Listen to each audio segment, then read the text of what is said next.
All right, so that's us done now. We've gone and had some food, and we're back. We've just previewed all the footage. Basically, Yep, looks good. We've thrown it in the camera, we've thrown it in the computer, and we're really, really happy with how it's all looked. One thing we do kind of want to talk about, and we actually have notes on our laptop over here to kind of talk about why Tim bought it, and also why I'm kind of thinking about it.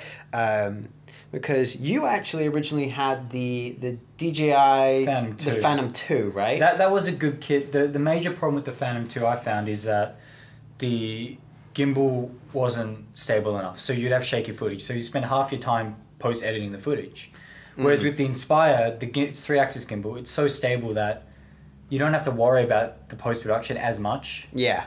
Which is the main thing. Also, the landing gear is up, so it's out of the way. Yeah, that's a huge thing for me, actually. Because the Phantom 2, you always have the landing gear in the shots, you don't have to crop it in. Yeah, that was a huge thing, because I remember the first time I saw the Inspire, and hopefully we did catch a clip, and if I did, I'm pretty sure we have caught clips, or I think Callum got some clips of it, where as soon as you take off, the landing gear actually raises up out of the way, and that is super good, because for anybody that has used the old DJI Phantom copters and stuff like that, you'll have to often crop out the legs and stuff like that, or they get in the way, or sometimes you see the blades. Often, it's the blades that often get in the way. Yeah, but because the landing gear and the blades go up. Yeah, because often what happens, you then move forward, and then the blades get in the way. You actually see the shot when you move forward. The gimbal is stable, yeah. So that is a huge thing. With the Inspire, you really have to have a high forward motion, or tilt up, which I did a couple of times. I tilt the shot up so much that you actually see the gear, which is actually surprised me considering how far out the way the legs actually are. The next thing obviously is the dual remote. Yeah, that was a big thing when they first released it. Yeah, because with the Phantom, all you could do was tilt the camera up and down.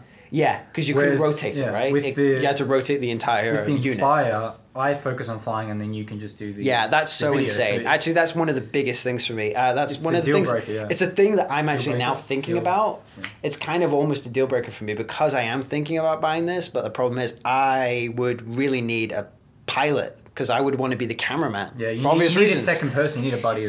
Which is why it's great to have someone that actually knows how to fly it properly, because it really is good to have that whole buddy system. Where you have two people flying it. That whole dual system is really amazing. cool. It's really good. Really good. You're flying with a friend, not just by yourself. Yeah, and because it's so big, it's actually really stable as well. Yeah, it's much more stable in wind conditions than the Phantom 2. Yeah, but it's not as portable. Like, we really have to hike it up. Yeah, today. Because actually, if we can just pull it down here, you can see, like, this is the actual copter down here. Right, which itself is not very big, but it comes in this big case. Which haven't really got a good third-party case.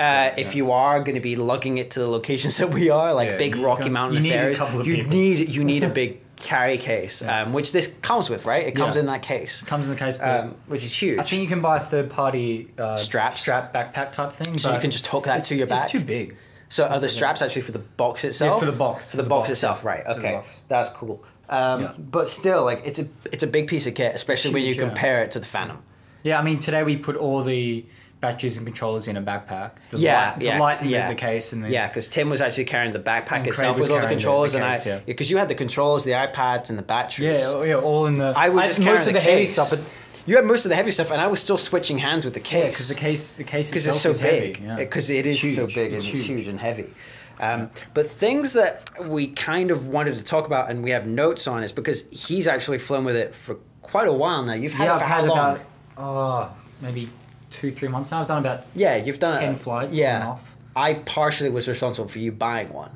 Yeah, he was. Because I told you about it. I was like, dude, you should get one because you know how to fly that. That's good. No, but before I bought it, I reviewed it, and a few things I've learned from myself and online, just tips, like the gimbal and the aircraft have caps that cover the electronics, so to speak. Yeah, so they don't get ruined, kind of stuff. They're really hard to put on, and the orientation, because it's a circle, you don't know. Yeah. So if you put a pen mark where it actually fits on, it saves you literally like 5 minutes trying to put it on. Yeah. Actually, I've noticed that, and hopefully I can grab some quick shots of that where it's like a gold Sharpie, gold Sharpie or something, and you've just made a marker so you know where to put it. So that's good. That's a really good tip, actually. One for thing people that are thinking of buying it. Yeah. Another thing which you guys need to watch is the aircraft has a home point. So if you go too far away and you're low on battery, the aircraft will come and land where you took off from. Yeah, and you've learned that the hard way. I learned that the hard way.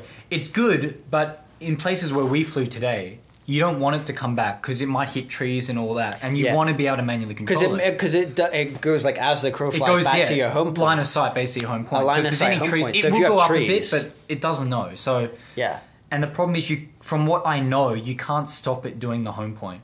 So you need to land before the home point. Otherwise, it's going to try and Which is why we were so concerned when it was getting to like 30% battery life. Because it was getting to the home point. And we're like, we need to jump it. Yeah, if it tries to land by itself, I'm just going to have to fight it, and it's going to be more difficult. Yeah. Because it happened to me once. I was landing it, and it tried to go back to its other home point, which is 100 meters away or whatever.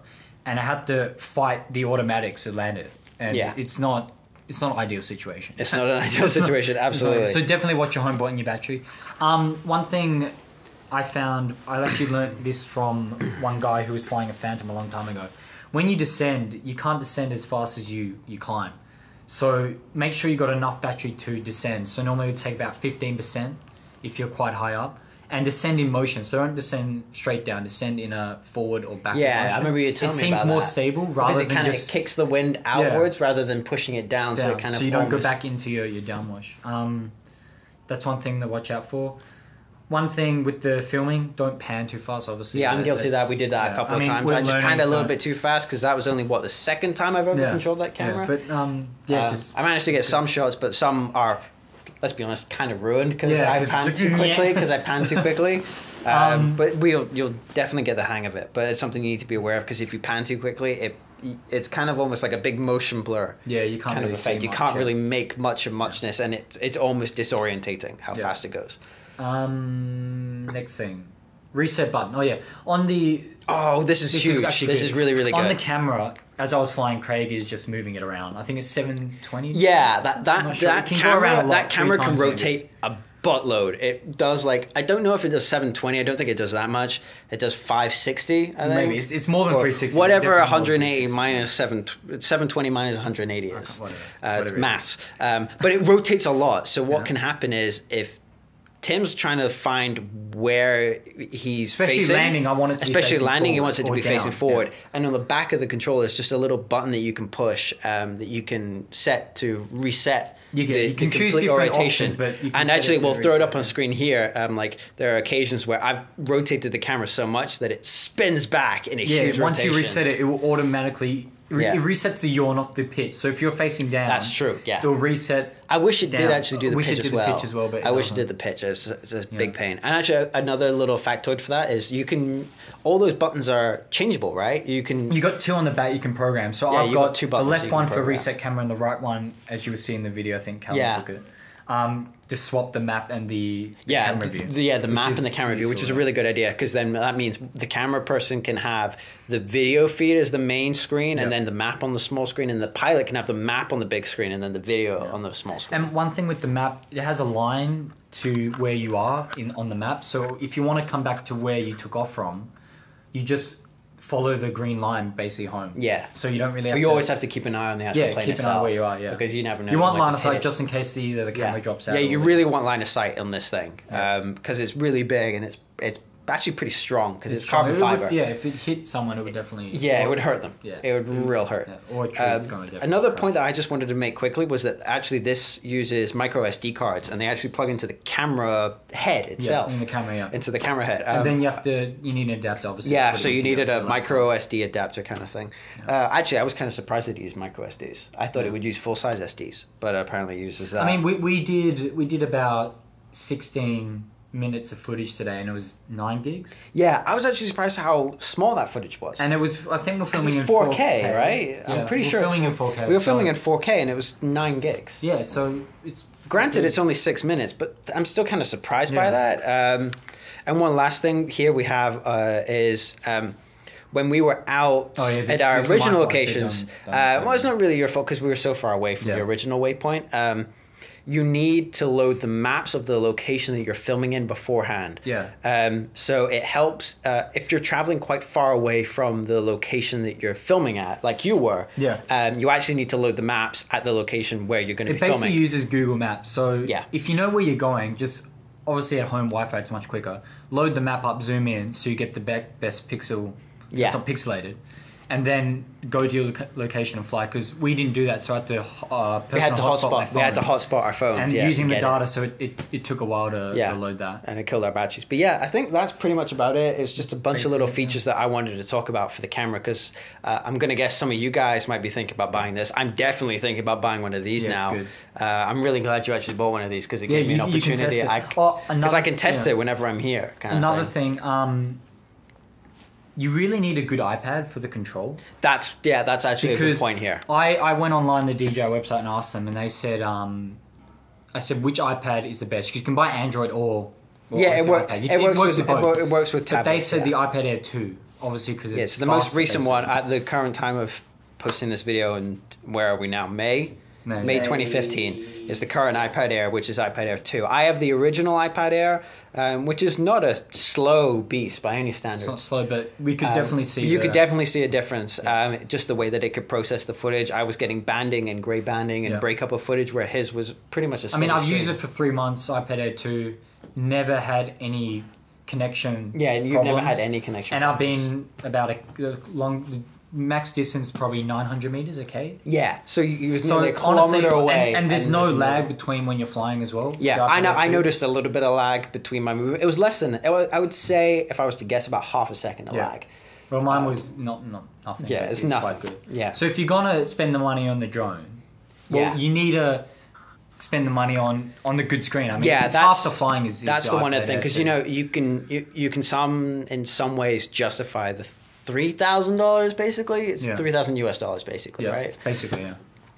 But that's only for the copter and one controller. One controller, right? but if you want to fly this properly, you need dual remote. If you really want to utilize this to its full potential, you need to buy a second controller. And if you don't already have an iPad Air 2, buy an iPad Air 2, because it just makes the experience a lot better. So that immediately almost essentially adds an extra 50% of your cost to it, or nearly doubles. It's not cheap, but for what you're getting, it's good. Yeah, your experience that you're getting out of it is way better.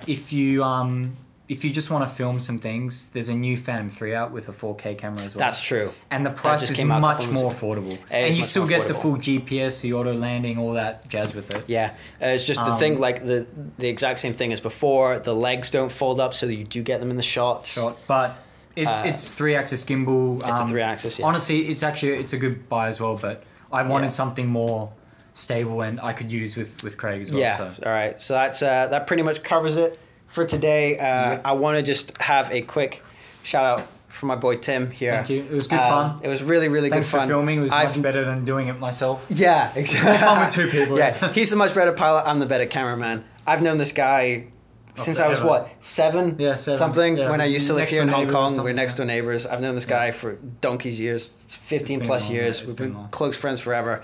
Yeah. So I'm really happy that you came over here and tested this. I'm definitely looking at buying one of these in the future, and I figured you guys would be interested in seeing this too. So that's why I hauled Tim out here on a free day, and we fixes some of your worries about buying it. It does. It definitely. I haven't had any malfunctions at the moment. There have been some on the internet, but so far I haven't had any. Yeah, you haven't had any issues. No. You've had a couple of software issues on the DJI side. Just loading the firmware, but nothing in flight that has affected. Yeah, nothing in flight. It's all been pilot error. Yeah, it's been good. It's all been pilot error. All right, okay. So I guess with that, I'm going to call it a day here. This is going to be a bit of a long vlog, but again, really great footage today. Really happy with it. Yep. And I wanted to get someone who's experienced in flying it and knows kind of the ins and outs and all the little tricks, tips and tricks for it as well. And I wanted to share it with you guys. So hopefully you have enjoyed this one. If you want, go check out the other videos here. You know, I've got a big YouTube channel here where I do photography, tips and tricks, tools and techniques, and I share them with you. So go and check those other videos out if you want.